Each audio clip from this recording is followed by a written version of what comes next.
पंजगूर में इंटरनेट की बंदिश के खिलाफ शहरियों का एहतजाज। जावेद चौक से डिप्टी कमिश्नर ऑफिस तक एहतजाजी रैली निकाली गई। मुजाहिरीन ने कहा कि पंजगूर में गुज़श्ता 1 साल से मोबाइल फ़ोन कंपनियों के नेट सर्विस बंद हैं। लोग PTCL के नेट पर इंतजार कर रहे थे, मगर अब 1 महीने से वो भी बंद हैं। उन्होंने कहा कि नेट सर्विस की बंदिश से आम शहरी, कारोबारी हजरात, स्टूडेंट्स, सहाफ़ी समेत हर मकतबे फ़िक्र के लोग मुतासिर हैं। उन्होंने मुतालबा किया कि नेट सर्विस को फौरी तौर पर बहाल किया जाए।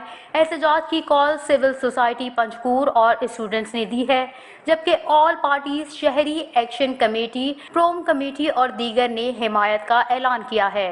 एहतजाजी मुजाहिरे से समद सादिक, फहाद आसिफ, मीर नजर अहमद, हाफिज मोहम्मद आजम बलोच, शाह हुसैन आगा और दीगर ने खिताब करते हुए कहा कि ये बहाना बनाया जा रहा है कि इलाके के हालात खराब हैं और सिक्योरिटी का मसला है। उन्होंने कहा कि मुल्क के दूसरे इलाकों के हालात पंजगूर से बदतर हैं, मगर न जाने क्यों पंजगूर के लोगों को बुनियादी ज़रूरियात ज़िंदगी से महरूम रखा जा रहा है। उन्होंने कहा कि अगर नेट सर्विस को बहाल न किया गया तो न सिर्फ कानूनी राह इख्तियार करेंगे, बल्कि सख्त से सख्त एहतजाज करके CPEC रोड को हर किस्म के ट्रैफिक के लिए बंद करेंगे।